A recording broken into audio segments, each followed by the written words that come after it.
Hi everyone.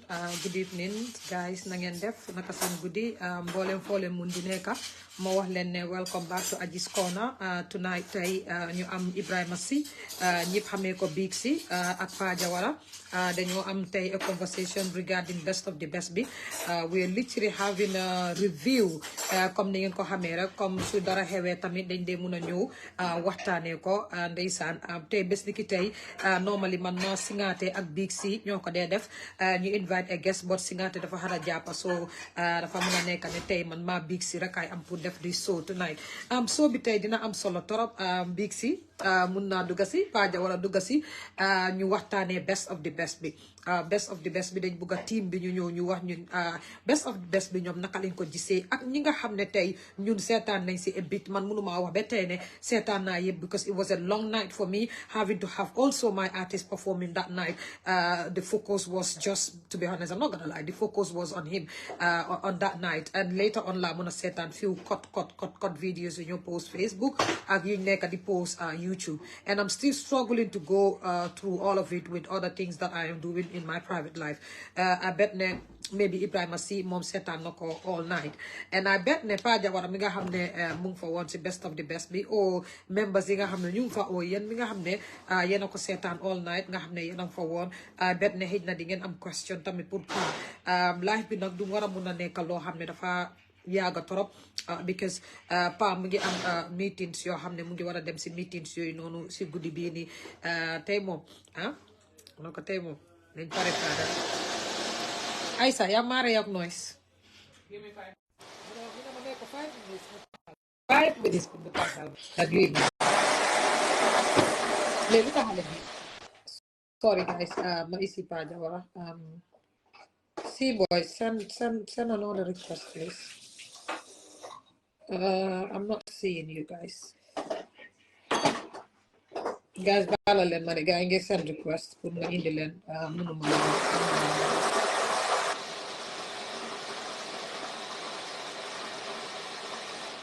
baala leen ma de guys Pa Jawara please see boys send another request salam Ismail naka mi are you okay okay now here we go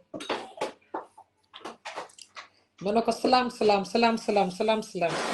ano waa Facebook oh my god guys baala leen ma de maa ngi am a little bit noise Pa asalaamaaleykum good evening naka ngoon si ma bàyyi la nga nuyoo ñu start Big Sy tamit mu ñu join si léegi nii ñu start ma bàyyi la nga nuyu audience si while ma isi Big Sy tamit moom mu ñëw ñu amee quick one waaw man sant yàlla ba mu bari and it's good to be back here with Aji's Corner, the boss lady. Thanks so much for having us again one more time yeah.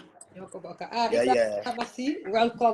You know what? I love having you on this platform, especially when it comes to the conversation, because I think this is a part where you play a better role than I do. And sorry, tay suñ co-host bi nekk fi Singate Rice moom dafa xala jàppa Pa ma bàyyi Big Sy tamit moom mu nuyoo Ibrahima Sy welcome to Aji's Corner. One second. He was my manager. Wow, man, okay. No, Pa. Don't listen to her. Yeah, man. Greetings, everyone, and good to be on Aji's Corner again. This is the platform that is like making all the buzz. And you've been doing great, Aji. I'm proud of you. Yeah, thank you for having me. Thank you. You know, and Pa, best of the best. Yes, sir. I was Anna Sticky B Axie boy. You guys did an amazing job. I'm so proud of you. Don't know. Thanks so much, man. Appreciate, man, bro. And thanks so much for all your support, because we see the great role you've been playing, so we appreciate it so much, Nah. Yeah, bro, don't mention it, man. Don't mention it. The whole lot, man. Appreciate it. Don't mention it. You guys did a great job, like seriously. Thanks so much, man. The whole team of best of the best, because it was such a short notice. A lot of people thought like me, people were not sure whether best of the best was gonna go ahead this year or not. So it was like people were sitting on the fence with it. Like, is it gonna happen? Is it not gonna happen? It was crazy. But man, for the fact that like you guys put your foot down and said, you know what, we cannot afford to lose an event like this. We've already lost open mic. Gambia right now, best of the best is the national event that everybody else should hold on to. We should support this event because ñun lii rek lañ desee right now. Right. Understand nga? Right. So to see ne event bi demoon na most likely like more than 50% ne like event bi du doon mun a happen. So you guys didn't put your foot down and say, you know what, we're gonna do everything, put all sacrifices and all effort into this to make sure it works. Yen so leen defutoon loolu event bi du doon happen. Ba pare si event bi failoon ñu bari luñ mënut a understand mooy it would have opened a new phase for Gambian music. And then in a very bad and in a very negative way. Understand? Because the only one thing we are holding on to, if we have lost this event this year, if fail on next year will happen. If fail on this year, happen next year, best of the best is done. So now we're gonna go back to the drawing board. And then luy happen mo neka lu neka di happen ni. Because man dama gis ne best of the best is bringing artists together. Understand? It's the one platform that we have that are putting different artists with different fans, different supporters, understand? On the same roof, on the same platform. So man duma ko dey gisee ne like it's an event for artists to come and perform. I see it as like the unity that is bringing artists together, the only platform that is holding artists together. And then, despite your band artist nga buga support, we can all come on the same venue, pay the same tickets, and then celebrate Gambian music. It doesn't matter your si band artist nga they support your fan kan nga. So man, best of the best is deeper than what people see it to me. The way I view best of the best, I see it as like, understand? I think like even the government, like everybody who loves Gambian music should support this event, you know. And I'm so proud that you guys kept it together and make it work.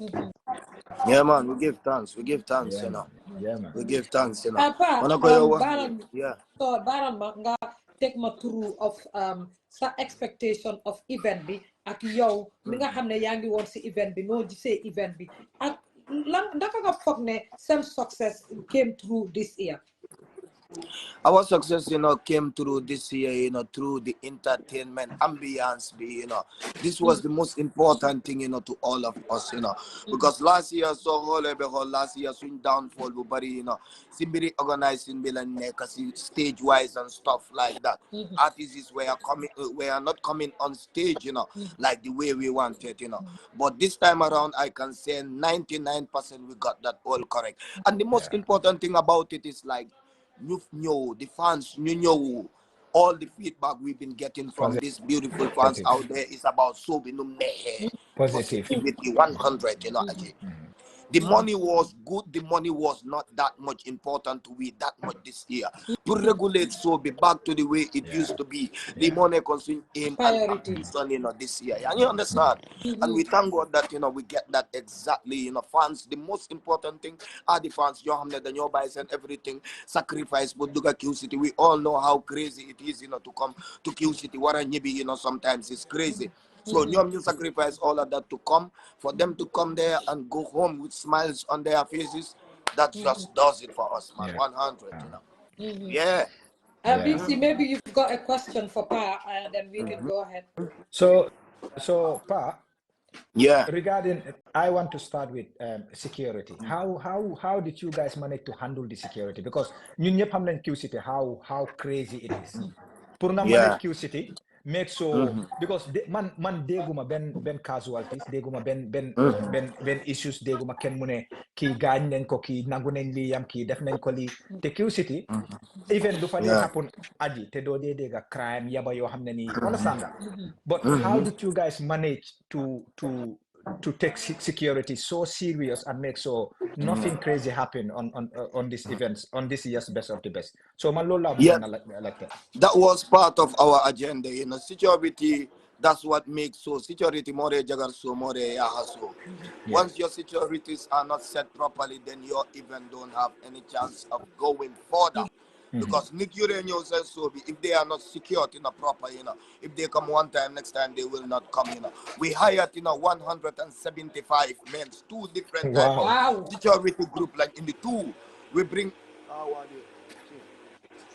SRU, we bring Delta Force too. I And our have drug original squad plan too. and our original plan was to bring SRU and to bring Delta and to bring anti-crime and to bring paramilitaries. Wow. But my brother and sister, I cannot even explain what the paramilitaries are asking or what anti-crime are asking. People, you know that they are working under us. We are paying them. Like their things should be, like protecting we the citizens, Yeah. If I talk about the amount of money these people have been asking, bro, it's crazy, man. So we don't end up with anti-crime, we don't end up with paramilitaries. So we say, all right, cool. Once we lost these two sectors, so now we're going to add up more into these private securities. So we end up with 175 of these two groups, and they do the whole job. They do the amazing job. They did it greatly, man. 100. Securities were very, very perfectly well, Perfectly well. Absolutely. Perfectly well. Perfectly well. Absolutely. 175 securities on the ground. Barriers were all over, to the city to make sure that people get inside safely and go home safely, So Perfectly well, that it gives people hope. Of They course. can mun nañoo bàyyi seen doom yi sakatuma la jànxay like the girls. It just shows them that they can trust best of the best, the whole team. When next time you guys organize event, the parents can have that trust to leave their kids to go and again. To be fair enough, security thing musuda neka suñ issue, through all these years, Security thing musunyo am issue bob. Security thing is always our number one agenda, Security thing mom musun say I'm that much back and forth, after show. Our after show problem is always used to be our own brothers in their faith to come to the show and perform for us. This is our problem every year. No matter how hard and great we try, to please these people, bro, we must have 1 and 2, 3 things in a different type of way. This is the only problem, But apart from that, everything nice, It takes me to the second question. Yeah. We all know how difficult it was to put this event, this year's event together. Understand that? I know you have faced so much challenge, especially what you've just mentioned, like dealing with the artists, making sure is more like for them. Not even more like for them. It's for them. It's for them. It's for them. And they, let me tell you one thing. They are benefiting even more than we, the organizers. They are 100%. getting the exposure out of it. Niti dun de nyibi na paja warani no dan de nyiba na XYZ definitely definitely they are benefiting, and money wise too they are benefiting. Thank you. They know, we know, know. Okay, so the reason why I even agree with you, Pa, is because since Best of the Best boom happened, I can see it created so much buzz, commotions on social media, publicity wise. Artists you have maybe niti get na guy, they saw them after Best of the Best. Yeah.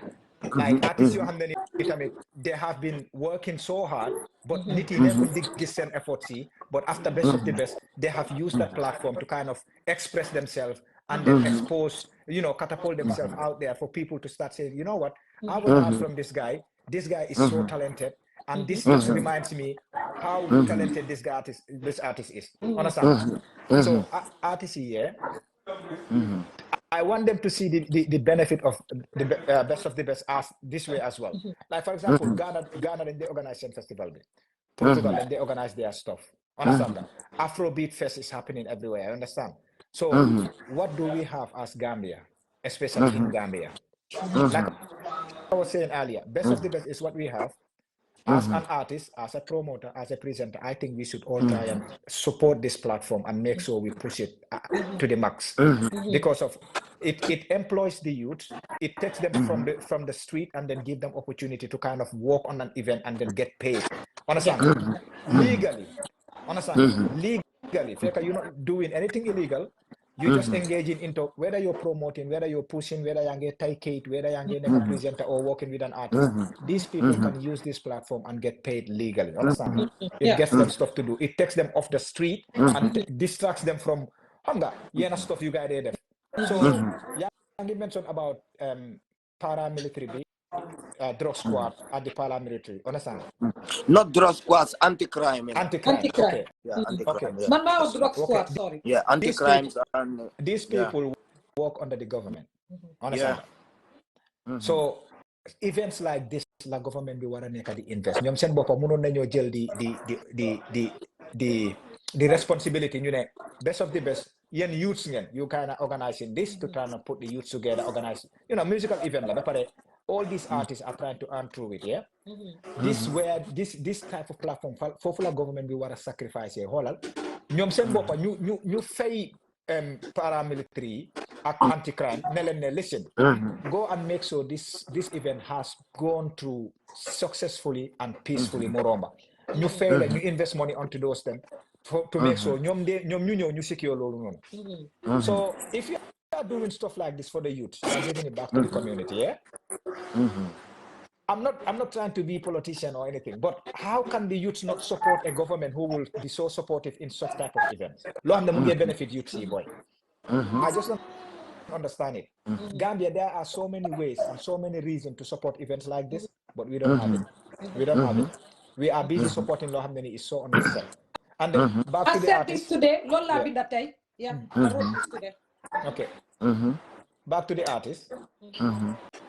Artist, if luma do wa earlier, if best of the best su fekkee show bi dafa run down happen or do happen next year, let us be honest, ñun gis nañ artist yi suñ try di organize seen own event on QCity, how hard it is, naka la gaay de struggle. Best of the best is adding your value, because artists buñ gis perform the best of the best, next minute suñ la buggee yaa ngi yokk sa price because of now you must have to be somebody for best of the best to even nominate you or get you on the platform. Why are you not supporting an event boo xam ne is adding value to you, adding value to your career, and putting more money into your table? So when I saw the commotion happening around best of the best with the artists getting so upset with the organization, I want to understand what is it? What was their complaint? Which artists exactly? Because a lot of artists was artists you bari ñoo fa nekkoon. Yeah, artists you bari ñoo fa nekkoon, and all the 90% of all the artists don't have a problem or issue with anything which was going on with the show, Yeah. So I don't know which artists come there with all them kind of things because we have a lot of artists ñu for one after this show gisu ñu di binda or di wa anything, Yeah. And ñu nekk di wax artists yi luñ go through ñoom seen bopp tamit loolu lañ go through. If they don't have a problem with that, so I don't see any reason why they have to get that problem, because the same information bu artists be information boobu nga am. Yeah, you understand? That's the thing. All the artists were informed real and properly before they even get to that stage, bro. Yeah. You understand? So that's the thing, So ma reframe question bu big si ask. Basically man suma boppa depuis si suba euna si suba ma binda si suba ne man I have worked with you, and working with you was smooth and it was so professional, and I believe the big C having to manage an artist, maybe more part of working with you what I have done. Man one video bu xewoon buñ defoon ma eewu suba démba ma binda the same thing, because ma liggéey at any artist wala manager after show bi soo demee back da dee gis nga ma mën a dem suba ma ne boromam ne jërëjëf si liñ liggéey, so ma invite ma ne thank you for inviting my artist. So ma eewu suba ma feel ne this is now man maa yow am nañ a discussion and agreement, everything went smoothly. Ma feel like okay, I've got this platform. It is good to give credit where it is due. We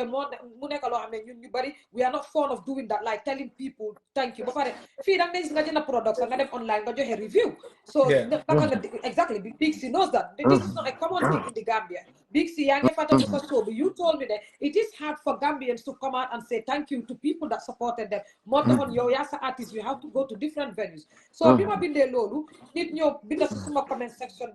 And today, Mugi Bindali. Bimako read manako. Okay, now here is the thing. And to mom no la feel, man di la feel.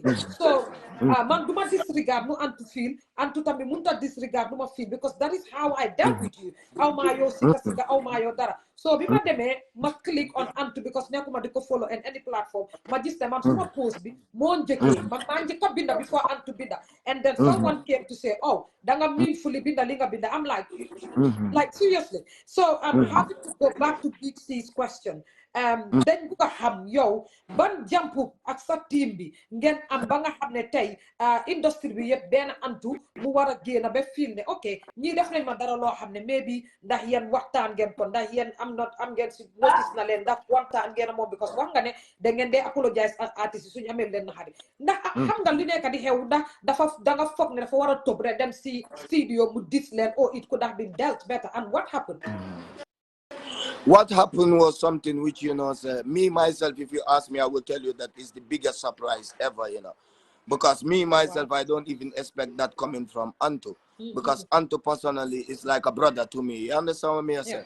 Me and Anto, anywhere we meet, is always respect. We have this respect between us. That respect never lose, not even 1 second, Since Anto start up his career up till now, Anto mom hamna mana mom funde jar ak manajam si bopan even before coming to this best of the best. You understand? The time best of the best come, manak Anto management and binyo deal directly. We talk about whatsoever we talk about.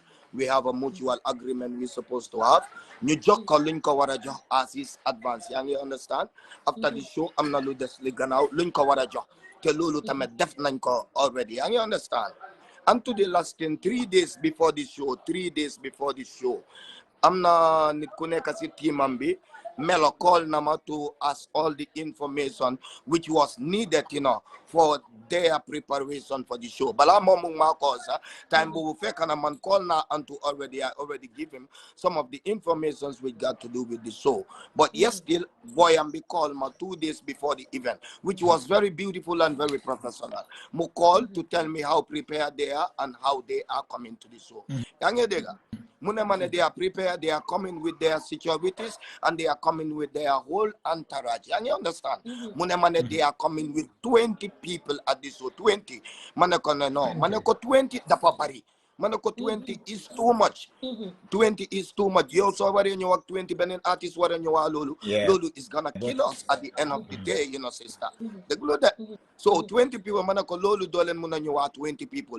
But for Antu, we appreciate all the support boom neka did online with everything. We appreciate all of that. 10 people. Even that 10, some people in the team was like Lulu the Fabari. So we back and forth, we're like, all right, cool, let's just let it go. 10.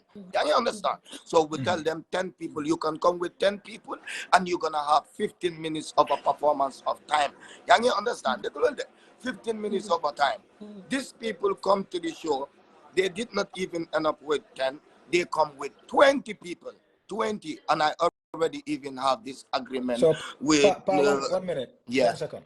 This conversation danko am a guy before event. Before the event, yes. Okay. Before the event. Continue. Before the event. A key mama calls a Melo Torture.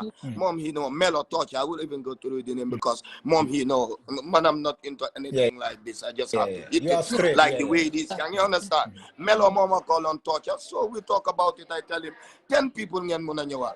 But yes, still they end up coming with these 20 people to the show, It's a heavy entourage. 6 motolam 6. So other cars have to stop outside, but we still, with all of that, we still allow him Muromba with all that 20 people. They violated our rules already. But yes, still, come bugun problem, bugu jetan to fele one lali krip karabni. Sticky bees si bopam have to escort them up to inside of the venue. Escort len besi beer, begay park, everything. Cool. So I believe na nyom funne kon no draw squad yangi wants to show me that day they were searching do whatsoever. Everybody know 11 May is Bob Marley Day. We are not in control of draw squad. You know, higher win draw squad, higher win anti-crime. They were doing what they are doing. You understand? So you don't side for whatsoever they side. Artists you bari lang for side that. Why this again a cool mo in Santa Yala? They don't end up holding any artist. You understand? So you know backstage legi. So you rumba sibuntabi with these 20 people. We leave all of them to get inside. Sticky B, Samoko escort, Besibi. Nice. You in the land backstage. When you backstage, tamet. Sticky B them si manager ambi. Muna kone. How many people are you guys coming with on stage? You understand? How many people are you coming with on stage so that I can communicate with the security so that they will not give you any problem. Of course. You understand? Yeah. So the manager say 5 people. You understand? 5 people on your way on stage. So sticky be communicated how to call it with the securities. Mutegal for security, even they end up coming with more than 5, just let them go because they will not sleep at this stage. They're gonna do what they are doing. When Antu is going, all of them are gonna go down. You understand? And that's what even end up happening. Bala knew them on stage tamed what? Swing stage manager be countryman. Go up to Antu, Aki Nakalam to the manager and one of their youth Sparta. Munelene, yes. 15 minutes Lenjohon percent performance time on stage. Why Legi from Nekani time we lose time control from Nekani and Q City is about to shut down. So now you guys will not perform 15. Li Moneka time bid Nelulung Yana perform time bid for watcher. Information Bobu was given to Antu Balamuino. Likewise, information B was given to Jason, was given to Attack, was given to Hussein, that was given to any artist. My artist, because it was given to him. Thank you very much. Inyasi was given. All the artists, regularly, all the artists were well informed before coming. My big problem is all these artists go on stage and perform, go down without any problem, bro. We give them all this information, no problem. Until we give him that information already, and to come on the stage, my brother. This boy was welcome. Man, at the time they call unto the last thing, you will think, say, yo, the way people receive this guy on stage was massive. Like he got love, people were there, like to vibe with him because he's an artist of a moment. He got a great talent. You understand what I say? You understand? You perform banners on Yari song must stop.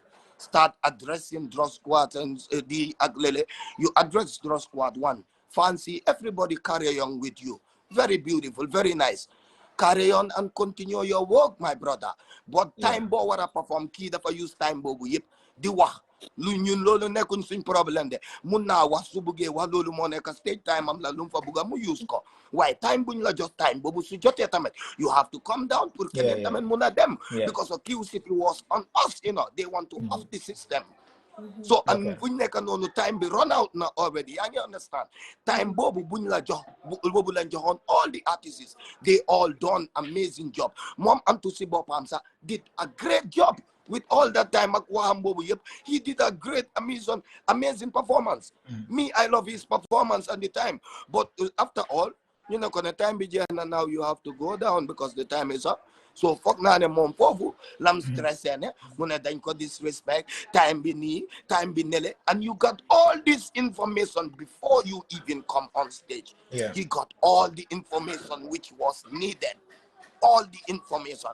Hey Big Z, let me tell you a thing, this is Gambia. No matter how much you try, supporting these youths, bro, at the end of the day they will still find wings, to put in your head just to see you faulty or to one public, to come against you.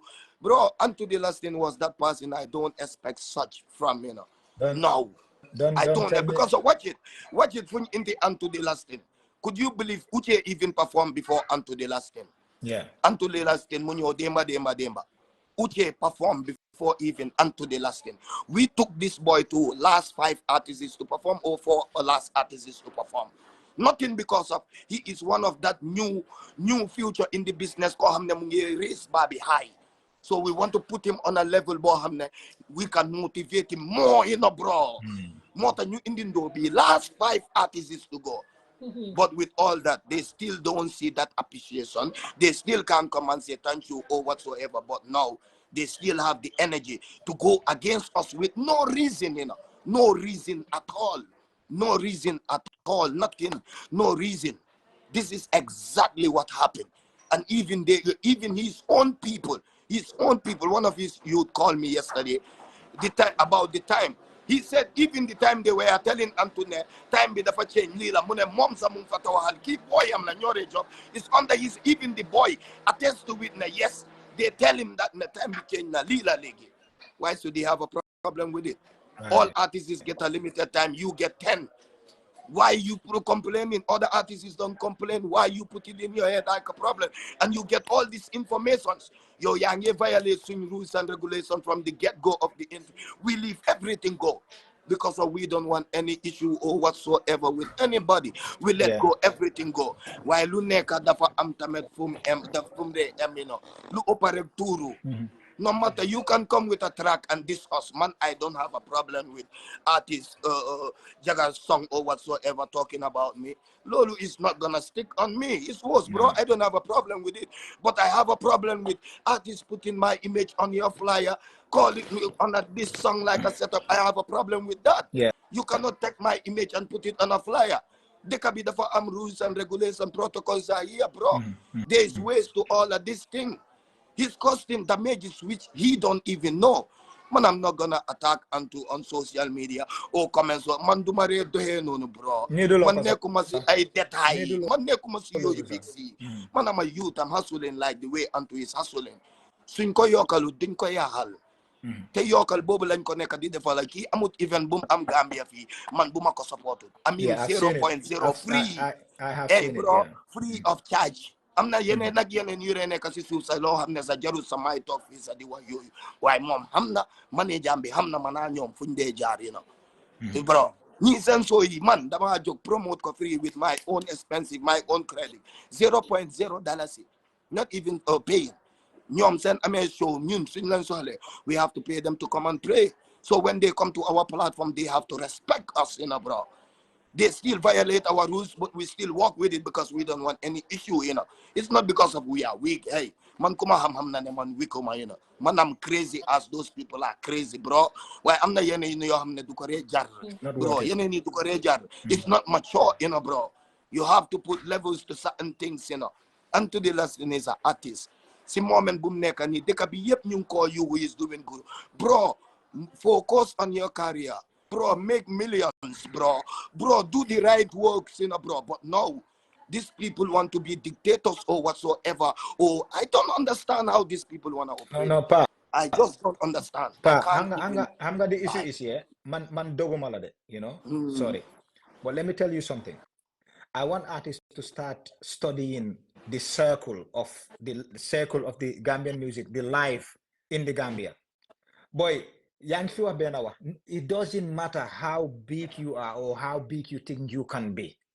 The fan bena circle would they have artists in that level, and that's it. They cannot go further. You know why? It's the same thing that you're just saying right now. But boy, we've seen different artists. You know how many they hot lengthy. Artists who hot, artists who big. You know how you count artists who big? Is how you handle yourself and then still be able to be consistent for the longest of time. Gambian bi ñun dañ dee teel a am one kind of hype. We are hot right now, and then we mistaking that to being like the greatest artist in the world. Then they pare loolu moo dee tax ñu dee lose so much. Right now, like you said, he's hot. You cannot deny that. And it's all because of his hard work. What I see in him, this is me. I don't we don't really talk. You understand? But this is just me, my own opinion and my own observation. What I'm seeing, I can be wrong. Maybe I'm even wrong. You understand? But what I'm trying to say is, the way I see him, it's like someone who has been trying so hard to get himself out there and doesn't have enough support from so many people. And now, because of he didn't have all these other people supporting and putting him on this platform. Now he's done it, and people are actually recognizing him. So all the anger boom na understand? He is expressing it in a way that is kind of wrong. Not wrong, sir. But this is all those anger. He's trying to express himself and to try to say it, but he's saying it in a different way, using like a different platform. You might have a opportunity. You might have a point there, which is very, very right. But on a man like me been working from unto the last and from day one, you know, before this big noise with everything come out, you know. Been working with unto the last and been supporting all this underground event he been doing in Talinding with all of them things there. I've been working with until the last thing. I mean, he's a man which, you know, say, slight of one disrespect, musuta gena suma digante them ya people. Anywhere buñ mita, be a respect. More than suma digante ni. You understand? So that's why before me even start, me tell you, say, it was the biggest surprise ever because I don't expect such coming from Mom Sibopa, Mom Antu. If he have such anger or whatsoever, he can take to that anger to the place that anger belongs. That anger don't belong like to our territory. You don't deserve that from him. They know that. I mean, themselves know that. Hey, Big Z, artists will make a piece of glory. Sisa bopalam neka wai. We are not here to fight against here. We are here to support people to achieve their goals. You know, Big Z. Let me cut you understand? I see some of the people them on comments like say, you know, Gambia, when artists are coming up, promoters will try to bring Gambia, and some people are very, very dumb. No. We want so many superstars, bro. That is the way we can make more money. And that's the way Gambia can even go forward. We want to have so many stars. We don't want to have every year the same 4 stars. Everybody talking about Jizzle Attack, Hussein Dada SD. We want to hear so many names, you know. We want to hear so many names, you know, bro. Big C. Big C. Big C. Now, here is where I want to come in. Surprisingly, I've got Pa's number. Surprisingly, yesterday morning when I woke up, I saw Pa before some post back and to post and be 9 o'clock. I took a screenshot of it. Magis Pa mungi post and to see what's up. The hype. 9 o'clock. I think it was 5 after 9. 4 after 9. That's very, very true.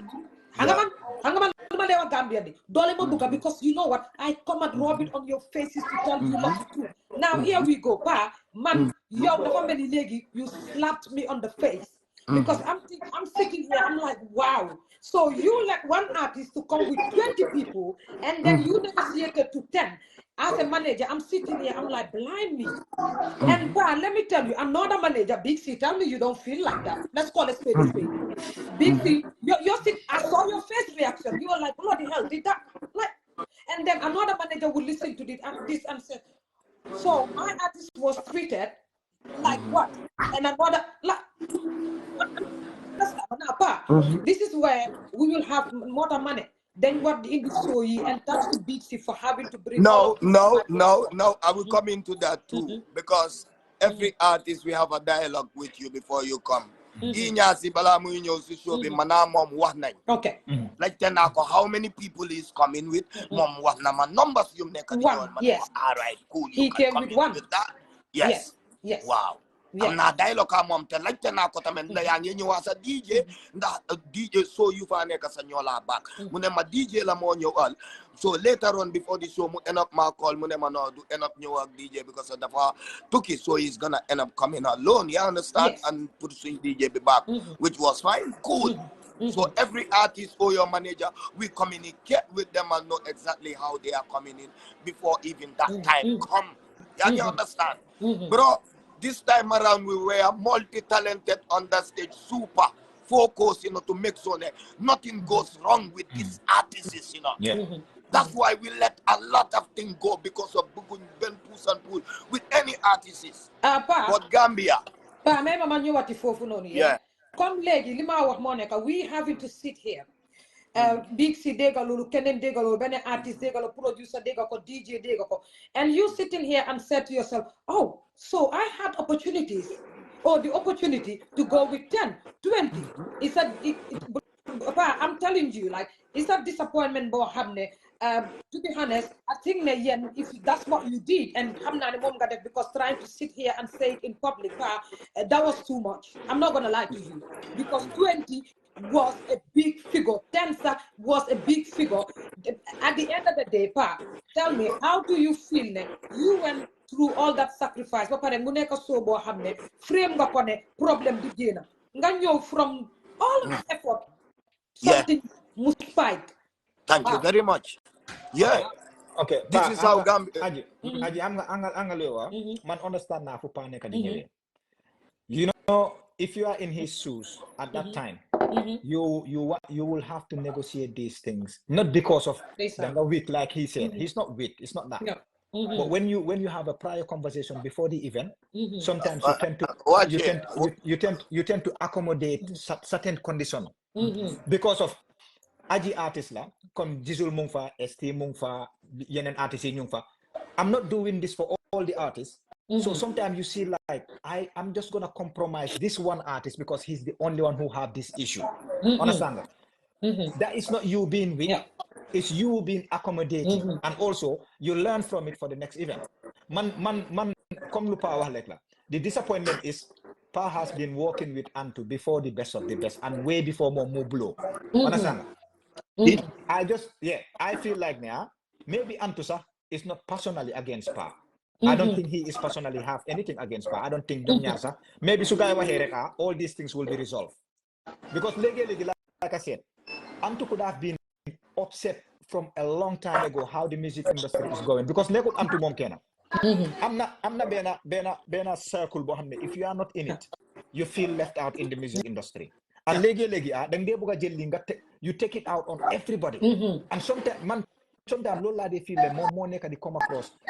That is what's happening to him. Bro, watch it, Big C. When it comes down to that, if you know that you have personal issues like that, along the line, like things like that, then hold your circle, set your souls according to the way you want it.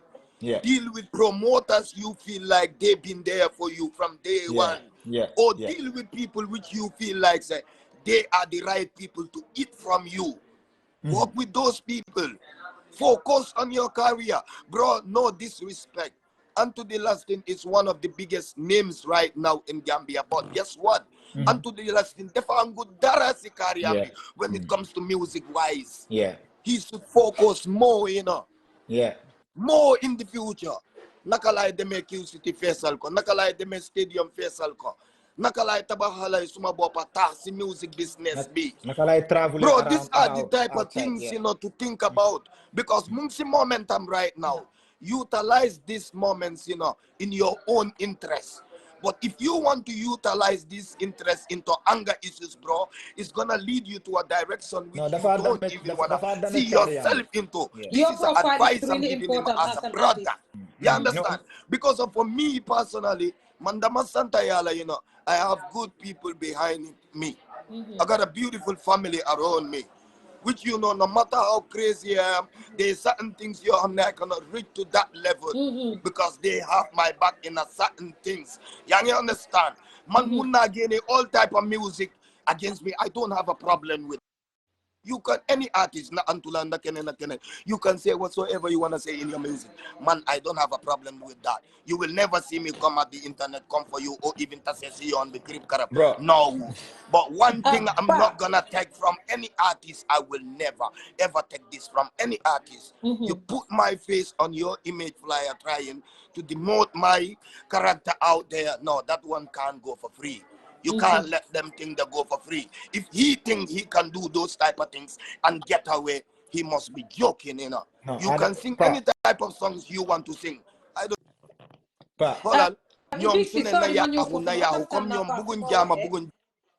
It's a if that's definition how of they want character. it, let them And go this on is why with I their tell songs Gambia. or whatsoever.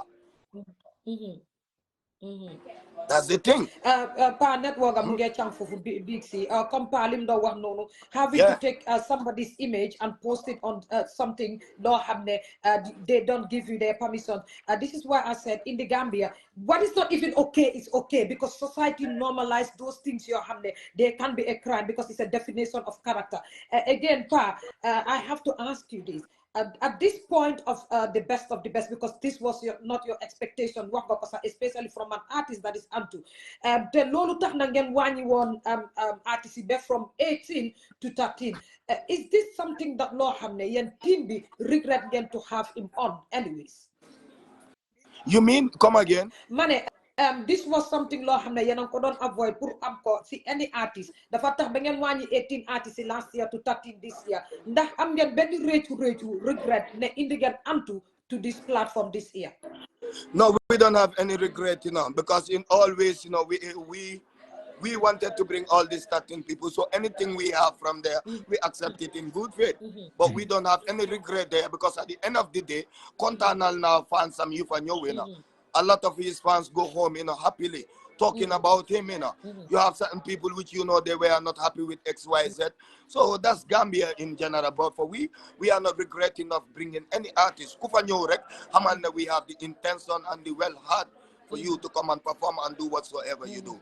Since we have to compromise and sacrifice and accept all these things, you know, from all these artists. Nothing because of we just don't want these issues. After a 6 months of struggle on the road, you know, walking, these artists, we are not posting our faces. These are the artists we are posting out there. Ni ñooñu gëna wara dolil after all, you know, because of li ñoom lañ ko nekk di defalat. Oh, by your sister cares, munenga calm down. Oh, that's the thing. No, mom, so this is our Rex, Duma fi don't talk. I swear to Allah. No, but I'm gonna help. It is important. It is important to talk for you. know why? Yeah. Because before I begin, I'm the Gambian music industry, then bias. It's like take Big C more help and how you support Big C. Because and that's the reason. And that's the reason even I'm here because of that flyer. Wow. That is the reason I'm here because but I am sure I am sure Auntie will defa over rethink about this because I don't think that's a good move for him. It's not just even about you. You understand? But Aji, powerful maker the way man go understand, boy. You put so much effort. You put so much effort for these same artists, and these same artists are the one trying to treat you like an enemy. Understand? Thank you very much. Dafa crazy, boy. It's not easy. Pour nga jël lolu nga accept correct nga nopi nga talk. Understand? Man, Antu and his management. My advice, after that move, I will say don't do it because listen. Gislen fi artists nga xamné they have the same and let me tell you one thing which and you see even after the show I still go further. I even talk to one of his virgin, call me that the same torture. Call me. We talk about the whole situation, resolve everything. Cool, nice and easy. Without not knowing, the talk is talking, talk is happening. Behind everything, something different is happening. I mean, this was after the show. All these things happening. We talk about everything and we cool already. Not knowing that something was cooking behind whatsoever they were doing. I just Big C, just a quick one. Just a quick one. Because I saw a comment somewhere, people saying that he is using this as a hype to get the hype from the best of the best just after the show. It could be. To drop a content. It could be. Because that's the way, you know, that's the way I'm seeing a lot of things going online. It could be same way. But I don't think, you know, that is the right thing for you to do because he already have that hype already. Just focus on how to maintain this hype, you know. No, Aji. Maintain your hype and maintain your moments. Okay. Gambia, sister. We see hotter artists before, you know, before all these artists come. We see where they all end up. Yes, we don't want Antu to end up like that. We want to see him up there, sir. Mom at New Legacy on the ground becoming. We want to see the youth them elevating, man, making it big time in the music business. Why Daniel Texan bir na Mexico yon, you know. Artists about ham no carry on a sabopa. There's certain things which you know. So they may be a big public figure. You have to know the things to say and the things to do. That's the thing. Yeah. I'm not the man unto the last thing. We go to this best of the best thing. New them the smart studio Monica.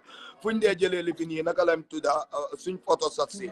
We take all our photos already, you know. So one time but we knew it as already. I was outside, you know, it was like more than 4 to 5 kids, you know, come there. They were like, yo, where is Unto the Last Thing? We hear that Unto the Last Thing is here. I mean, they are singing these songs, you know, little kids. So that could tell you, say, is a man which, you know, he even have a lot of impact to this little younger generation growing up. So you know how to carry yourself and the messages you see are out there. People are listening to you, bro. Focus on your career.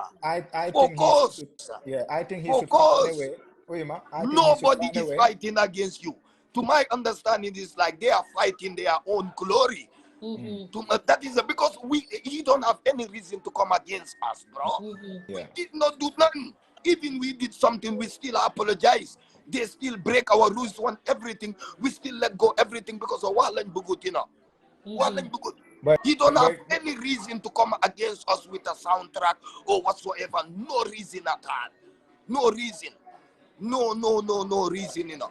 We give them our best of service, you know. Best of service, you know. Yeah, man. Pa. Big C, you mun nga jël fofu ma may pa mu calm down tuti. I've got messages from people saying calm him down because he is hurt. So Big C, let's go back to you. Pa. I'm definitely sure, yeah. I really don't expect the worst to come out of this. The best way to go about this is you guys have a dialogue. Maybe he reach out or his management reach out. They already did that, innit? Again squash this, because this, trust me, it's not even good for him. Whether he as knows I'm even talking to you, today, Demba Sigudi, boy, I'm be called number is part of his management Sparta.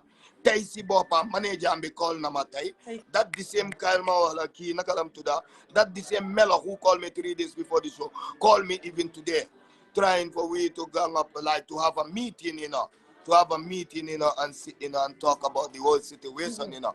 But we have something we talk about. They know what we talk about. So if everything goes like that, we're gonna have a sit on the table and talk about the whole thing, you know. Yeah, I think that's a good idea. That's a good idea. Mom si bopam, instead of trying to damage the platform that helped make him, it's not gonna help him anyway. You understand? The best thing to do, on a dialogue, try and meet on a point, boy, you just let this go and then move on positively, bro. That is the best way to move around this. Like Big C, this is where I'm glad again. Big C, that is something, you know, which you know, sir, is on them. If they are ready for peace, we are here for peace, you know, at the end of the day. But if they still want to go with them war energy, they can line up 10, 20 songs free. Don't have a problem. They can sing as long as they want to sing against us. Not necessary, no bro. problem. No problem, but watch it. They have flyers and whatsoever, what images on whatsoever they are doing. Hey, there is time for everything, you know. There is time for everything, you know. But this is where I said again, I am glad to have time for everything, you know.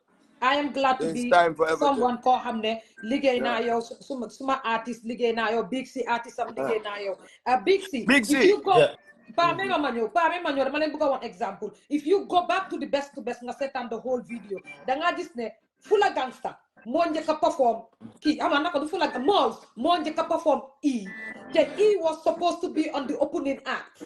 Then Malls mu perform, mu perform, Fula Gangster perform. And I am sitting here having to be here until 5 a.m. Do you know why that happened? When I called and asked, Pa Amugini, ma call C-Boy la ma call Empress. You know what? Come pali mo ni time be more overlap. Then amut time, he had to come. So I said performance it was less than 4 minutes because Kenan bisa then cut doc. Watch and then time we must suit the other artists. So there is where I can tell you that they have time problem. No, man, without the time, I have interact now at Pa. Yeah. Pa is one of the realest people in this industry. I'm gonna be honest with you. Yes. When I spoke to him in the Gambia, thank God you second that. Thank God. Call. Yo, I've got this advance for your artist, yeah? The guy just did it the way he said it straight away. To my experience, how much can I experience on that? Boy, bro, negotiate. You understand? So this is just me, my experience. And also I've heard other people who have dealt with him say the same thing. You understand? So I'm not sitting here because he's there. I've said this behind his back. If we have people who are like this guy to move on with the industry, I think every artist should give power and strength to these people, like instead of like trying to tarnish them or damage them. But whatever misunderstanding I just wish that can be resolved. Understand? You and Antu, everything, you squash everything. Yeah.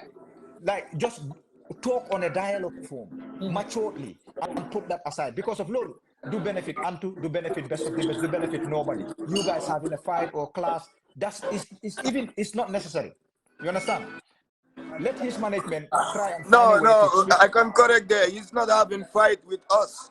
He's fighting his own self, and because we are not into the fight. We're not gonna reply or even going on Facebook writing against and all stuff. Never. No, man, I don't fight against things which I'm part of the journey to support, to build it. That means you are trying to kill something which say you are part of the people who build it. I was part of the journey. You understand? Antu is my brother and he's always gonna be a brother. You understand what I say? But there is certain things which say if you pass that line, it will go to that line you wanted it to be. You understand? But it now go to this Facebook fighting one another or trying to fight man thing. No man. I don't represent fighting energy in a big city. So, I want to see everybody win. Big win. That's why artists will make a buffet. I'm so. Bro, man, push the people, other souls, I push it to death for $0. Bro, bro, no, man, this artist is so I'm going to support come to my own soul, man, come Halis be small post bill among you, bro.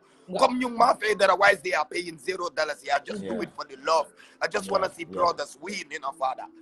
Free of that, You understand?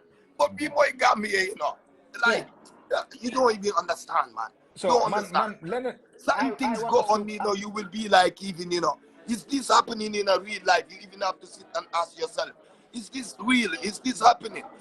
Like people, you don't even do anything wrong to them.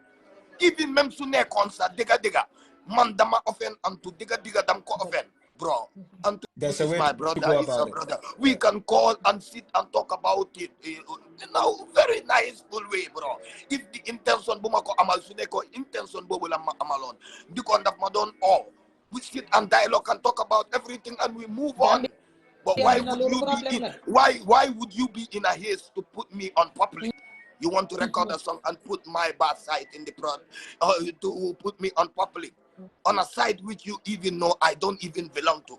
But no, you still want to categorize me as somebody who is not proper or somebody who done something wrong to you, and I did not do anything wrong. It's like you have it inside of you, like you want to come against me. It might not even be that, it might not even be that. This is where I said to artists, self-profile is very important. What you put out there is very important. It might be that he thinks is the best way to come out with his anger. And if you look at Antu, he's a very emotional person because, man, I randomly went on Facebook and I saw on stage that people were holding him and he had to like rip his chain off. And I'm sitting there, I'm asking myself, what for? Because no matter what happens, emotions can get over you. And this is where I met, what's he called again? Nancho. I met Nancho, and I'm standing in front of Nancho for over 5 minutes. Nancho couldn't tell that this is Aji, and he spoke to me and he gave me a hug. And I was like, that Nancho did not recognize me. And after, oh my God, Aji Mohagama, Imunama, artist be so ege on stage. That they muna neka benen lit. I was like, oh, okay, so maybe these emotions you can overcome on the stage because you can't penalize them. This is exactly what was going on. But like I said, Big C, communication is our problem as Gambians. I'm not problem of Big C, harma etiki telephone to negotiate. No, we feel like social media is the best place. If I always say social media, hypocrisy be more bad because yangi neka sister time, sister lifin, kun neka dafa commence to go ahead, pa jawara ni am problem. Hey, 2 days before the rest of the message, pa jawara mungi ni talk, ma sesngom, mota mani ana sesngom. Sesngom called me and said, Haji, japal pa jawara. Muna because Pa Jawar dafa nekk koo xam ne xolam dafa set dafa straightforward Pa mu ngi nii na waxuma ko mu ne ma aji ma ne naa mu ne ma Pa Jawar amul lu ma soppatoo mu ne ma laajut ma xaalis te dafa nekk mu ne ma Pa suma kër la jógee léegi ñoo indi ma best of the best pour ma dem foofu noonu come on. Am nga aji. Yeah. Aji, it's not even about the comment. It's crazy, Dad. It's just crazy. No, that's the only thing. It's just crazy. With our artists in Gambia. If people know the sacrifices and the crazy things we go through, there's sometimes when they get topics online before they even come with their comments, they have to wait and know the real sources. But we need to then they come to halante, Thank you. Man Lolo la realize the more Gambians are always in a haze, they are against this man or they are against this.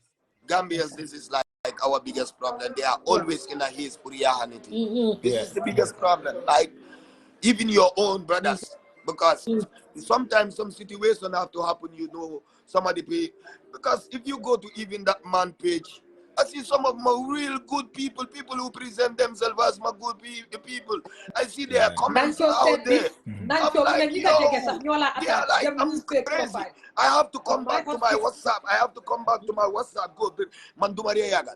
I just go to my man every day. I block numbers. Mandu Maria de Fantasa online. Mandanganyo even to my WhatsApp. Nga text mo something living.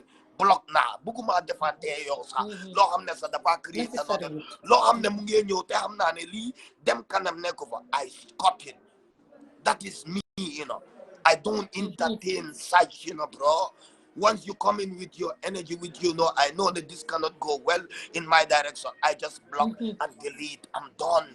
This is me. Even on Facebook, the other entertainers can take bad comments on their wall. They are good. They are used to me. I'm not used to that. Yeah. If you come with your bad energy, I delete you and I block one time. Simple. That is me, you know. That's me. I'm not into the God mix-up. bless. Yes, God bless. I want to be Listen. in the mix-up. I don't want to be in the mix-up. I know people are gonna be on me, but it's not gonna happen anywhere around my social media or my phone. Block and delete. Okay, Straight, God man. bless. Listen, Yeah, but I wish, yeah, it's not going to get to that point where he's gonna go ahead and do whatever he's trying to do. I hope, me personally, I hope it's not gonna get to that, because I want him to see how negative that will impact his career. That's all I want him to see. Because of we've seen other artists who have done it before, and then nakala lulu damages and career. Understand that? Gis nga this negative energy is not important. Focus on the back. Focus on the money, bro. And international, trying to travel abroad and then do your tours and come back. Gis nga right now, precision boom nekani. Nako use positively, boy. Yeah. Understand that? bro, Let him use it bro, positively and forget all this bro, negative stuff. Understand that? bro, Man, bro, the other bro. question is, the other question I have, I want us to really, really not just dwell on this, because I don't want this whole interview to be about one Yeah. person. You understand? Yeah. I wanted to ask you, yeah. So we've seen what happened between Uche and Dizul. You understand? Were you expecting this before the event, pa?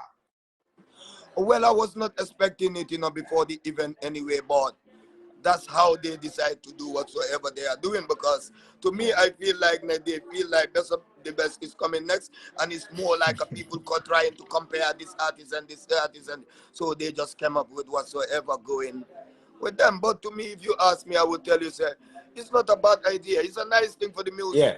The music Yeah. industry sometimes need to spice up, you know. Yeah, man, it need to spice Okay. up in a mature way, you know, bro. Yeah. In a mature way, it Musically. just need to be Yeah. spiced up and nice. Yeah, yeah. So behind the stage, after Uche's performance and all that, did any altercation happen? Because people are asking, Hana Garden Jote Siganao stage B, or were No, they no, nothing like arguing? that. Nothing like that happened. Nothing like that. That's No, good.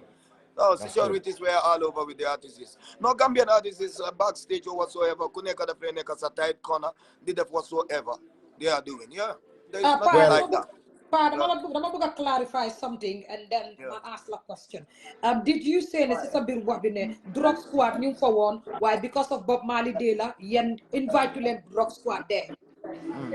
No. Drug squad, you invite any drug squad to our event. We did not bring any anti-crime to our event. We did not bring any paramilitary in our event.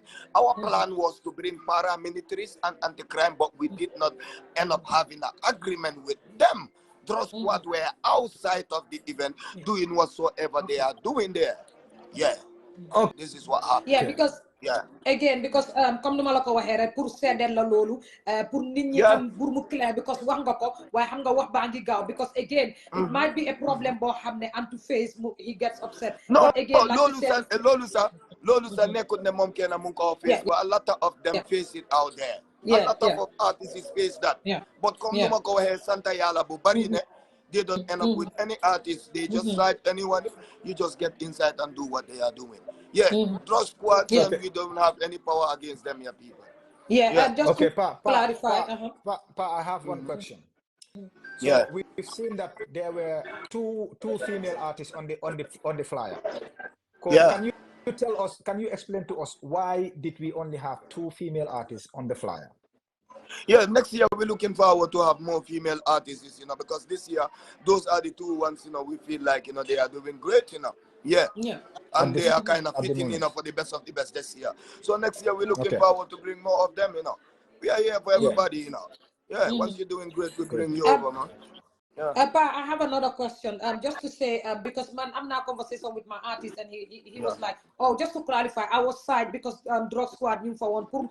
Maybe Big Sister artist searching because it's a female artist. I'm a Gambian, but again, just to clarify and second that my artist was such. And many people were expecting 13 main artists. They don't see what you call again, see live band. Because I had people saying this, then don't fuck me. Artist you what on your main artist in live band. So what was it that this year this not live band and next year live band? So what happened there? Because many were expecting a live band. No, this year we kind of cut the live band because last year we did it. It was not something which a lot of people love it. This is Gambia. Gambians kind of love more live bands to make a better artists or stuff like that. Last year we do it, but to be fair, it was boring because the fans don't love it. Yeah. Gambian people are more used to this playback type of thing. So that's why we kind of bring back. Yeah. Bro, I have an important another one out there to do. My people are my people are calling me out. Yeah, before you go, I just want to say again, thank you so much. And also, I personally, I'm so proud of you guys and the whole team. You, Sticky B, C-Boy, Empress. C-Boy is here, Mr. Torch, So you, C-Boy, Sticky B, Empress, the whole team, Countryman, you guys did an amazing job because, like I said, Gambia should support you guys and make sure this best of this platform, it grows and it strengthens itself. You understand? We all need to rally behind you guys and then support this event. And also, you and Antu, whatever is happening, like I said to you, I wish this whole thing doesn't get to that level. You understand? I want you guys to have a nice dialogue and squash this whole beef and then become one. Because I've seen you work with Antu. You have supported him so many times, and I want things to remain that way. You understand? He is very hot right now. Whoever is advising him, I want them to focus on him, focusing on positivity. This negative energy is not him.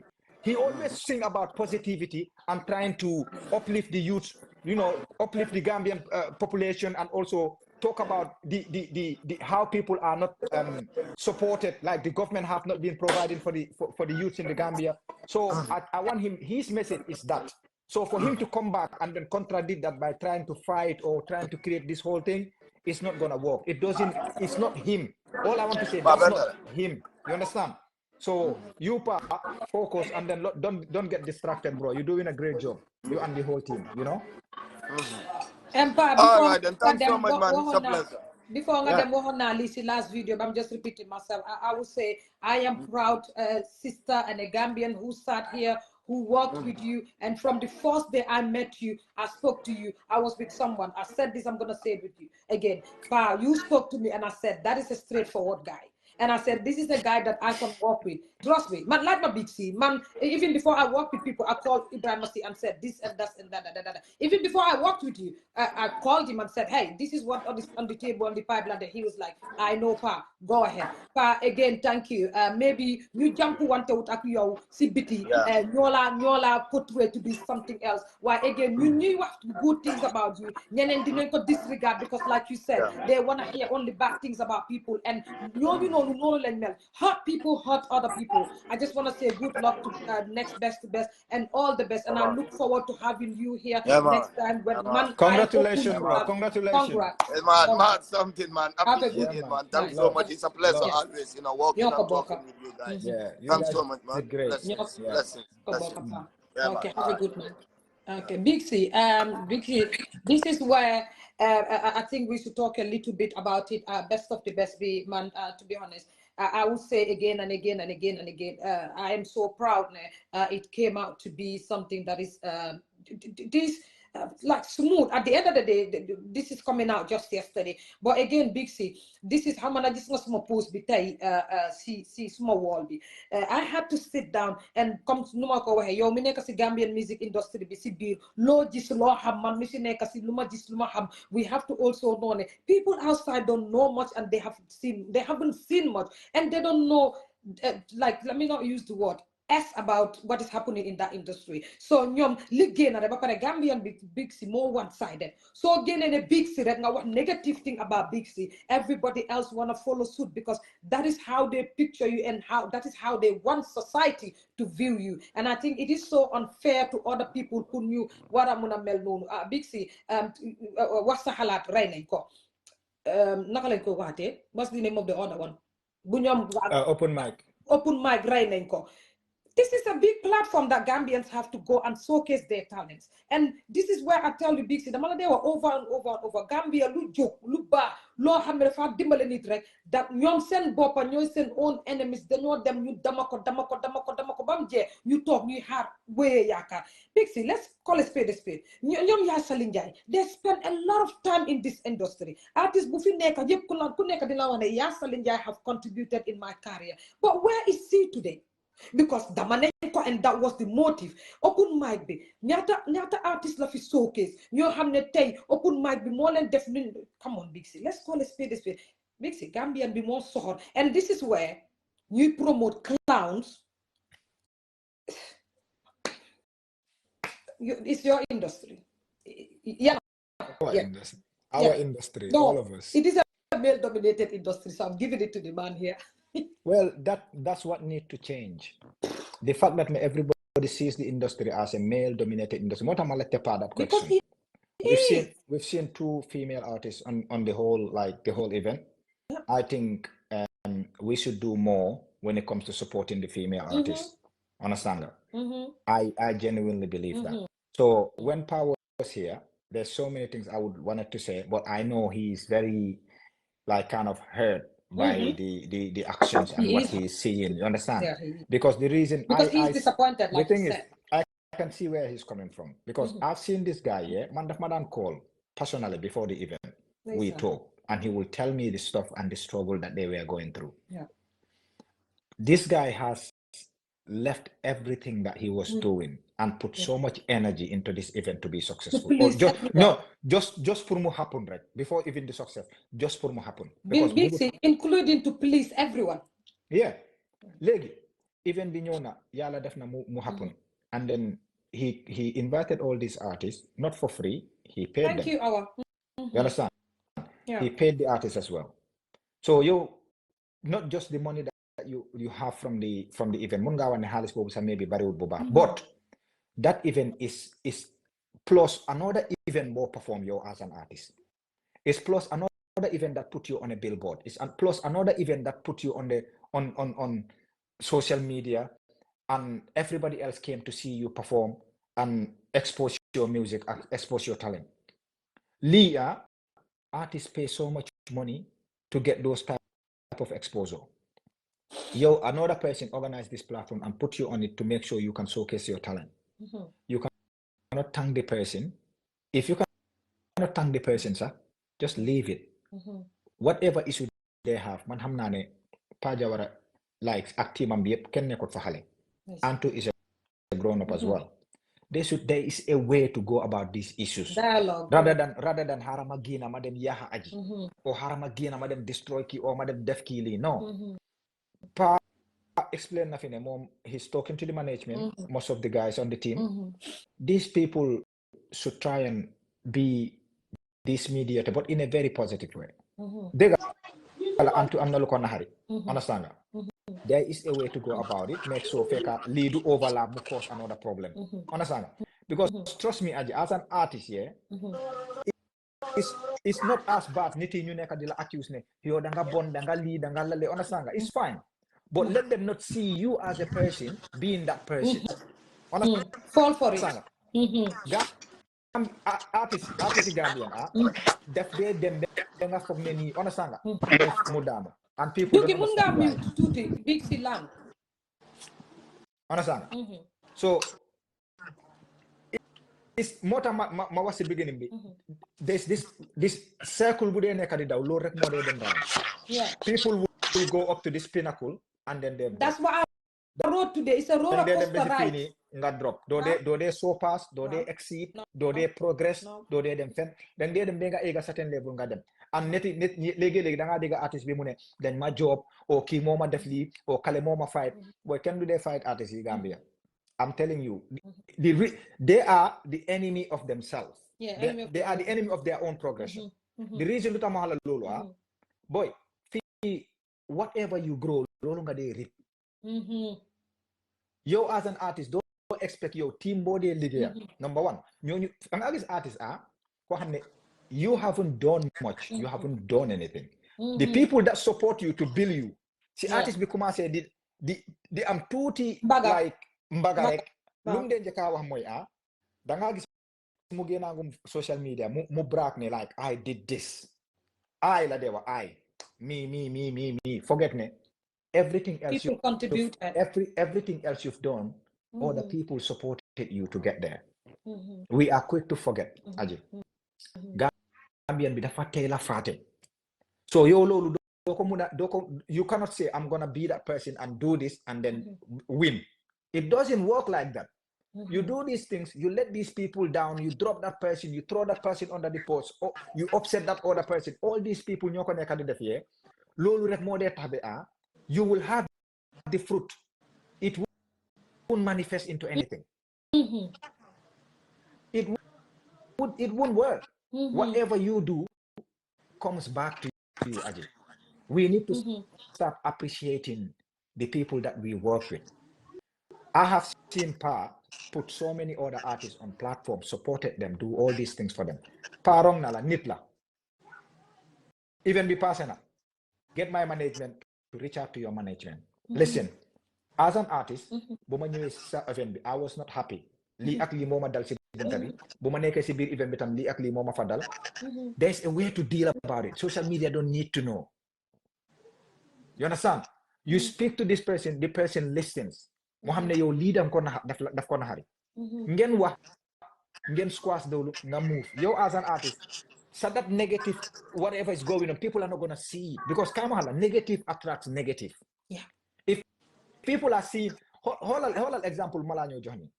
If you are always miserable, yang always sad, sumawa hayo always yang ma put down, yang ma nakanga amute halis, nakanga sone, kimung lampa ki. Absorb the same energy. The man neka sa di avoid di wahayo. Every time sumabuge wahayo, the man hey ajula, ki dafanyo wiya hasuma mood. I'm never gonna be in a good mood and wanting to talk to you because all you do is give me bad vibes. Yeah. Sometimes it's okay to go through stuff and then go through it silently. Yeah. You understand? Gambian artists, yeah. Wahumalane, we are going to struggle in a very long time. We are going to be in this loop.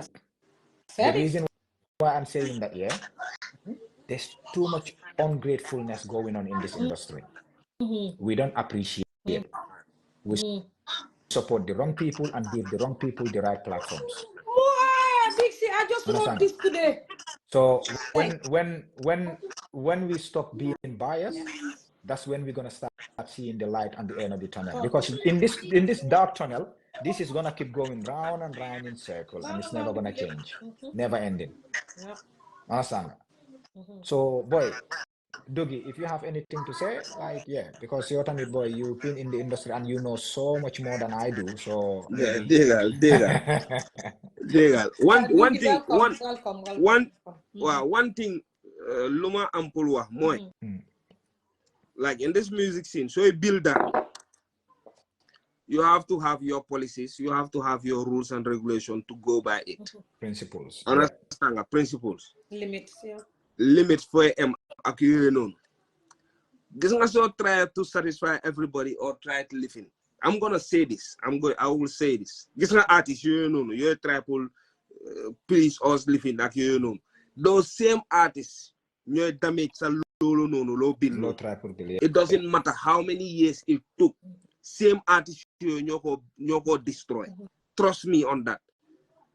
Gambian, let's say open mic artist yakoya. Artists in Yoko destroy. And it's a fact, Boham, that people will never say. People will never say this was a national thing, a national pride. Understand? Artists you bury your and for true upcoming new blue. Artists you bury for falling blue. Artists you bury for falling ham. but artists you know no you are destroy at open mind because of what seen own selfish interest. Gambia pour nga build dara mu taxaw da nga am pour dëgër bopp da nga am pour dëgër bopp da nga am pour pare da nga am pour nekk dof mel ni ñoom waaw lu bari gis nga Gambia lu bari daf dee yow rek si industrie bi lu bari daf dee yow rek pam mu yaa mu dem I've known people yoo xam ne they have nothing to do with music ay businessmen le ñoo ba am xaalis ak ay millionaires ñoo xam ne mun nañoo dugal seen xaalis anywhere ñu decide pour yow isi ko si Gambian music but response bu fa gaay dee am wala nu mu fa dee demee ak gaay dañ dee daw bureet la gaay dee daw comme so leen waxaatee Gambian no Gambian music moom no fat daw ne understand take any music industry bro businessman yi dañ ci am waala pour af loolu mu buloo pour mu dem understand Nigeria label yu bari borom baax yi ñoo fa dugal seen xaalis understand ñoo fa dugal seen xaalis loolu mu grow to a certain degree because dafa am yeneen boy mënuloo compete the reality is mënuloo compete ak koo xam ne mu ngi spend $20,000 on videos each video understand imagine the quality he's putting out mu ngi produce a song ay $5,000 understand mu ngi spend leneen yow kooku di spend loolu yow nga spend kooku spend $5,000 yow nga spend $5,000 si same track da nga expect track yooyu noonu ñu nekk benn way no ñu ne $100 si xaalis la waaye junee ko ëppa solo mooy dëgg non dugi doguma la de gis nga loolu dafa am benn góor bu ma doon waxal last week the guy have so much money xamul lu moo def xaalisam bi boy so I was trying to convince him to invest in Gambian music ma ne ko ne boy dama am this idea I want us to do A, B and C mu toog mu xool ma mu ne ma Ibrahima ma ne ko ne waaw mu ne ma ne anything man loo ma wax rek mu ne ma ne dama si dugal mu ne ma yow xam nga loolu which I know this, to be honest whatever I tell this guy he's working we will do it mu ñëw mu ne ma ne you don't even need to ask me these questions mu ne ma ne ñëwal nga ne ma ne lii nga bëgg a ñu def ma ne ko dañ koo def mu ne ma ne waaye Gambian music ma ne ko ne waaw mu ne ma ne Ibrahima bul sonal sa boppa billahi wallahi koo xam ne ni he's just a businessman mu ngi invest so much in Gambia but dëkkut Gambia ma ne ko ne lu tax because man I have so much faith in Gambian music ba léegi maa ngi believe ne you understand something is gonna change spark mun na am anywhere comme ma ne industry bi dama dee toog ma ne industry bi boy xam nga we can do what Ghana did we can do what Nigeria did we can do what Tanzania did understand nga man ba léegi believe boobu dama ko dee toog ma am ko and right now I'm not even thinking about the current artists. I'm thinking about, I've seen some potentials that are coming up. And I think if we support these ones, maybe we have failed. Maybe we have passed that opportunity. We have lost it. But these ones, they're gonna catch up on that line and then make sure, understand that they can maybe achieve, achieve. Ma toog ma explainal ko loolu noonu boy mu toog mu xool ma mu ne ma ne boy bu sonal sa boppa ma ne ko lu xew mu ne ma ne xam nga lu ma njëkk a wax du mu ne ma ne it's not the effort that you guys are trying to put in the industry mu ne ma ne nekkul effort bi mu ne ma ne effort bi everyone is seeing it the effort is not the issue ma ne ko ne what is the issue xam nga lu ma wax mu ne ma ne you guys don't have the right attitude mu ne ma ne attitude boo leen am in this industry mu ne ma ne the mentality boo leen am mu ne ma ne is wrong so because it's wrong no matter how much effort you put into this it will never work Dugi li nga wax am na solo torop because man mi sama boppa before back in the day I contributed a lot in gam music and I invested a lot last year dama call big si laaj ko mu ngi nii toog dama fen si gannaaw ma ne ko dama gis ne Gambian music industry bi fu mu nekk bugga naa si dugal suma xaalis man mi suma bu ma invest big si mu ne ma ma ne ko waaye ni ma gisee industry bi at mu ngi ni ma ne ko I don't think I'm gonna put my penny. And then he took a break and said, do you want to put your money in there? I was like, yeah. And I never went back to him. I never went back to him. Because as day goes by, and I'm asking myself, Siki la dugas mahal. Or feel like dugas mahal. Exactly. I'm gonna do it. Listen. Hold on. Artists in Gambia, you get release songs on YouTube and they're hitting like million views and all that, which is beautiful. Fee or Ghana or Nigeria, artists that are making the same views are buying homes from those views, from those streams. Yeah. After the attitude, the mentality you guys have in this on your industry, this is never gonna work. You guys have to change the whole mentality. You have to start thinking business wise. Yeah. The Gambian artists who spend energy at Halis into a project just to make sure niti or ajitam definitely instead of to invest on it and then say man achieve nafali or am nafali. Legi, the outcome is not even the most important thing. So now, my mentality, what they're thinking is like, Dougie has done this person has done that, I'm gonna do it. It doesn't matter when if I'm gonna fail or not. They're not thinking business. Because I'm a big see, that's my problem. I'm with short term and long term goals. No. We only think short term. Like industry mugi hewlegi, man ma hewlegi, and then what? Why would I borrow so much money from you just to organize event bo xamne ni man or na mané 90% out of the 100%, 90% so be do work. But because the money is available from you, I'm willing to take it and go through the event, fail, but to show everybody ne man tam def na event B and then I did it here. So investor bobu nonu, you care less about that person. Because of after you will deal with the aftermath. This is the attitude we go for. So how can another investor watch that situation? Nakala benen investor di setane situation bobu nonu mom tam mu ñëmé pour dugalati benen xaliss ci Dougie or ci another artist. So investor you don't invest ñu ngi daw légui. So investor ñoo xamné ñu ngi watch to wanting to invest ñoñu ñu ngi téye seen loxo because of ñeneen ni seen experience yu ñeka di am. Manasanga. Gambian music yaba bi yep ñu ngi complain artists ñu ngi complain investor ñu ngi complain promoter or company nekkuñ di ñu dimbale. It's all the artists.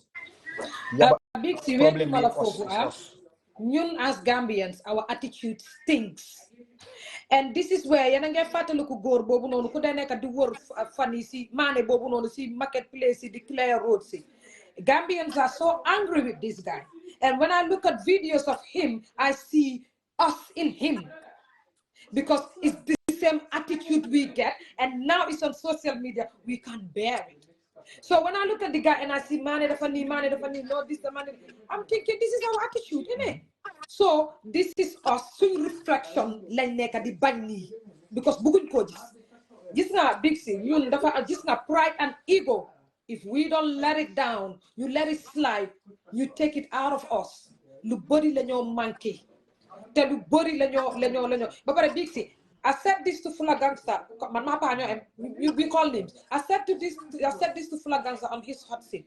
Munewa suma deme so ma yebu 5 minutes so bi niti den ka di am problem ne ñima andal 5 minutes. I'm like, but why would you go to anyone's shows, to people's shows and carry 5 minutes? What for? 5 minutes you know, so make a ticket $500 no loss is to that people. Yeah. Like, come on, let us be considerate. But they're the new Gambian, the new Lumbuga. Lol mo wara am. Mata no ko dewa tay lo buga aji wasi biki lol la aji wara because we are dictators. And this is how we groom and build dictators among us who rule. This is you again, we are on our own problem. Yeah. So Dougie, yo, how do you see we can surpass this lubo hamne Gambian music industry here? We have been stuck. We've been stuck on this stage for a long time. We are not stuck there, bro. We are stuck. We are going backwards. So how can you see us, you know, trust me, we are going backwards. Well, how can you see us escaping that understand fall so that we can go forward? How do you see us progressing? What do you think the issue is? Yo, wanga yep, it's the change of mentality, understand? Because right now ni numa neka di gisee sa all these vices and kirip karab si best of the best ni kirip karab, trust me la wax de. It's not good for best of the best. Yeah, trust me. So demé be bil dara yena yi sudé xew si dang ko day gis. Understand? Same shit. Open mic, same shit. Wasahala. Repeating itself. Ekati danu. Kenen ekati mu danu. Kenen ekati mu danu. Lola rek. Legi, what do you think is the solution? Lola nga explain ma. No, the solution should be this is artist. You wara door this said the general interest. Yeah. Not ñom sen personal interest. Understand? Ma jola ben example. Am na fi producer bo xamne. Am na fi producer bo xamne producer na ben artist. Songs. Yum ko bindal joko melodies everything. Millions and millions and millions of views. Dugana koko collect na royalties yo non. Ben royalties at producer bo musu ko receive. Wow. Ay Big si ungratefulness bi nga don wax. So legi producer bo su yowe mu wax artist bi lol artist la daga iñanak danga li daga lele daga buge daga ngis daga ngas te by right producer bi dafa am xamlo ne producer Gambian producer duñ receive royalties la xam nga I know. xam nga lol yeah man buma defé buma publish suma album bi dama contact Hakim, ma contact Shy Boy, ma contact Malang Fati, even this guy Sirif Akata, producer Limbo bi. Personally man ma len reach out ma la tell ñom ñep what is your tax code, what is your details pour ma def ko si, because I don't want to even collect royalties and give it to these people. I want their details to be on CD so that they will get paid directly. And if I'm saying their names because of I had this conversation with them.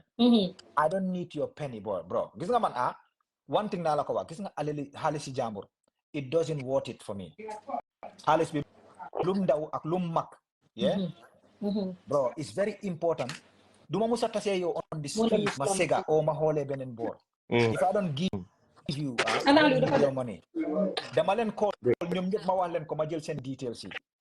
So luñ ma the other problem is yen producer Gambia, you are not established. You understand? Amulen tax code. If someone want to put your tag you on a production pour nga get paid, you don't have details. Producer Gambia, man nam ko dey explain every single body. When I talk to you, we talk about royalties. Lumala de register yourself. And then am sa tax reference code. Big C. Yeah. Come aji num ko he. Man, I would say it. Understand? Somebody like a distributor, let's say Yuva. Yeah. Yuva hamna ne Big C mo take a beat bi. Understand? Yeah. So guy di aj bagasi sa produced by Big C sa duñ ko fa bind. Wa lol de gala. Understand? Written by Big C sa duñ ko fa bind. Wa lolu artist yi sen bopa ñoo wara def dara. Everything will be listed under the name of the artist. Jeexna. Tak talk YouTube di dem through affairs di dem ay audio mark fu nekk doo gis turi producer turi artist bi rek ngay dégg moom rek ngay gis dañoo am pour rapport maa ngi am gan nag xam nga duggi moom gam music moom daf ko dee lekk. No, while it was important, Aji boy. Okay, cool. No, then just not big C. To be honest, we should be having conversations because man, I believe ne a lot of people are supporting gam music. Why hamun dara si music? Lila la nekk di wax nga ko topic bu ñoo wax ni to gisee ma bëgg dugg ñu waxtaan li is educative for the producers and then for the artists because of man luma la wax moy I swear to God Aji luma la wax Gambian artists yi ñu ngi ñaaka millions ñu ngi ñaaka hundreds of thousands man personally I know it TikTok even man ma Yuva si bopam mo wax ni I have had this conversation with Yuva a lot of artists are there ñom xamuñ ni you get sandy, you get lose so much money on audio mark, on not even having their tracks being streamed on social media, on digital platforms. YouTube si bopam, understand? Facebook, performance right. Artists you get ñaka xaliss bo xamné ñom xamuñ ko because they don't know it. Artists are not, they need to monetize their songs. They need to register themselves. They need to organize. Well, man, I do music for passion. I don't music do they live on music. Yo, you know this. But luma nekk di even ak suma little streams you know dama de you said this to me before. Big artists in Gambia nekkuñ di lool noonu. Yaa ngi understand? Dama de talk fi a month luñ ma de fay on royalties loo xam ne suma streams yi sax suma la explainale boy the streams I have on guys comme ni ma ko doon wax rek Big C xam naa dafa am call dem na dinañ ñëwaat fan yi tamit maybe ma contactaat Big C ak kii waaw ok ma contactaat Big C ak Dugi or somebody else ñu ñëw amee conversation yaa ngi mute sa boppa yow yaa mute. ok mais ma 1 minute dafa am lu ma la bëgg a wan rek 1 second hold on Malamine def ma lii ma upp def ma lii man dama tàngaay good read molam balama hum I don't even know why I'm this hot Fajawara moo tax ma tàngaay ni Fajawara Sirifo Barara Sadia maa ngi nii de tàngaay Aliou wallaay hello ma yaa ngi mute lu ma la bëggoon na woon rek mooy dama doon check suma Spotify bi foog naa xaw ma 10 11 or something like 15,000 views kind of streams I don't know so even monthly listeners be it goes down, it went down but even that on every month you are getting loo xam ne ni is Gambian artists yi nga xam ne they are having millions of views or hundreds of thousands here are not even having it because set up send accounts here properly or you monetize send or register properly. Understand? But they have not done if it. you're in the Gambia, many of them struggle to monetize because Gambia is not a recognized country. So danga am ken fee pour mo am address at you know monetize. No, the thing is Africa, how you get paid living in Africa and abroad is different. Currency so Africa this is way less. Understand? So luma de advice artist moy if you know anyone who live abroad trial nga jël sa nga ubi account understand nga try and subscribe with them, let them subscribe for you and then you use an abroad account with email address nga try nga start the earn from the views or the streams you nekk di def because gange make numbers but nekkuñ di si earn xaalis artist yi ñu ngi rely on gate takings ak ñu organize event ñu dem Q City or organize event Penchami Hall and stuff xaalis bi nekkut foofu xaalis bi si stream si la nekk get yourself set up so xamut waxala koo xam ne xam na mu help la nga set up sa bopp boy Gambian yu bari this is what they are missing producer yi tamit let them make sure artists yi ñu ngi even su fekkee ne yow you haven't registered yourself properly get the artist to make sure they're paying you you understand léegi social media and digital platforms yi nii ak telecommunication dafa make things so easy. Understand? You can be there, I can be there, we can share email address, not email address, we can share contacts in a way that everything can be transparent. Understand? It doesn't matter ne ki fale America la neka ki Australia la neka. you need to make sure you know what you are doing as an artist. Artist, you advice guy. Know what you need from being an artist. Know how to survive from it. Know how to make money out of it. So if you can def nekulo disi an buy music. A lot of people you get def music here for the sake of just doing music. Why? If you're not earning from it, bro, leave it. Because time is the most valuable factor in this world. You cannot spend years of calling yourself an artist, doing so much, investing so much on recording, shooting video, doing all, bro, for nothing. Yeah, it's not giving back. It's not worth it for me. Anyway, do my time beyond I'm gone. So, but I think conversations like this we need to have and invite other people and then make sure we I'm just so busy, bro. I'm just so busy. But guess what? I left what I was doing and I came. Like, man, I'm so much work to do. And then I was like, no.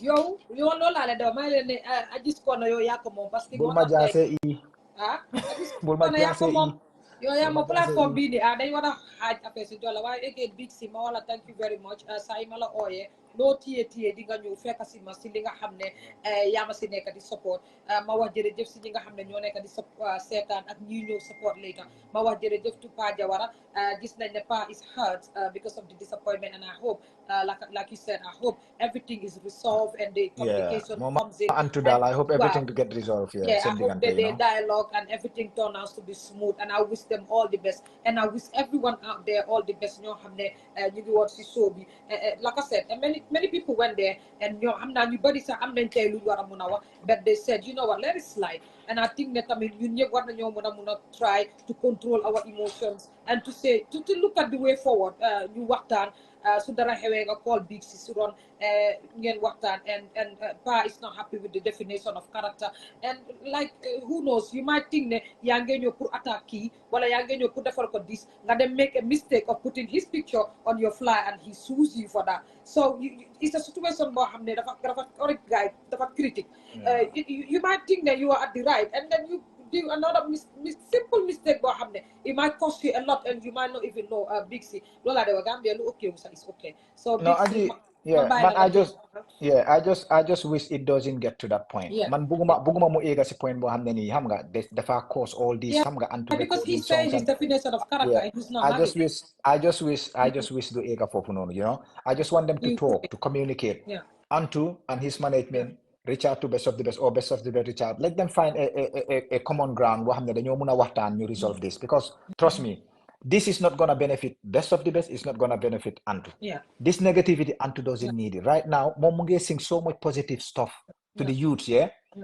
I want him to focus. I think he should just focus on releasing good music and then trying to like get where he is now, move on to the next stage. You understand? I think that's what he should think like that. Think about the bag. Think about the money, bro. You know, it's not worth it. Trust me, it's not worth it. Guys, comme ni ma ko doon waxee have a good night ñu bàyyi leen again ñu wax ñëpp ne thank you very much kiss thank you bye